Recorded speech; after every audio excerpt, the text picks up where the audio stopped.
Hi, my name is Erica and I'm back with another monthly challenge, and as usual you can save 20% off in the paper issue store using coupon code LUCKY.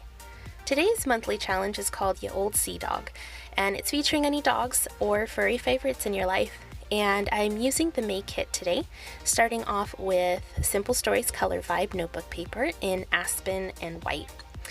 Notebook paper has always been a cult favorite of mine, not just for its nostalgic value, but the lined aspect against that whiter light color gives it a little bit of texture, and I absolutely have always loved that. And today I'm documenting my doggy Harlow. I basically just printed the same photo twice. I like to use this technique and offset the two photos like this because it almost extends the photo, makes it look a little larger than it is. And I absolutely love doing this. It's definitely something that I will probably be doing for a little bit. I also love getting any colored floss in our kits or swag bags because I get to practice my little loop and swirl technique. And these cute little butterfly buttons that also came with the kit, I used the teal and the yellow ones. They have little orange tips on them.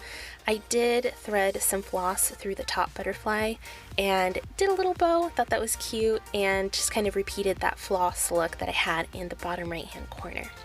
I used this love title. I wanted to use the thickers that were included, but I needed a little pop of color, so I did take these ink splatter stamps along with some distress oxides. I believe I used brushed corduroy and rusted hinge, and kind of just repeated the colors, the beige and the orange tips at the tops of the butterflies.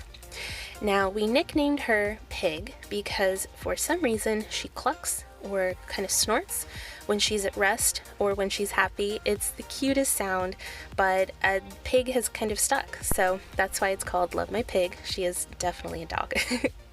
Now, lastly, I have these two tabs left over. I didn't quite know how to use them, so I flipped them over. And thankfully it brought in a little bit of contrast with this beautiful taupey color without having to bring in a whole different color to the page as well. So it just added a little bit of extra depth there. Now for my journaling, I finally have a fancy ruler. I'm so excited about that. And I'm just tracing 3 lines and documenting all about her sweet temperament. Here she is sitting on my reading couch and just kind of staring at me while I work the day away. And on the top, I'm just handwriting the date, and that wraps it up. It's a pretty simple, quick page, pretty neutral for the most part with pops of color. So I hope you enjoyed this video. Thank you so much for watching and have a great rest of your day. Bye!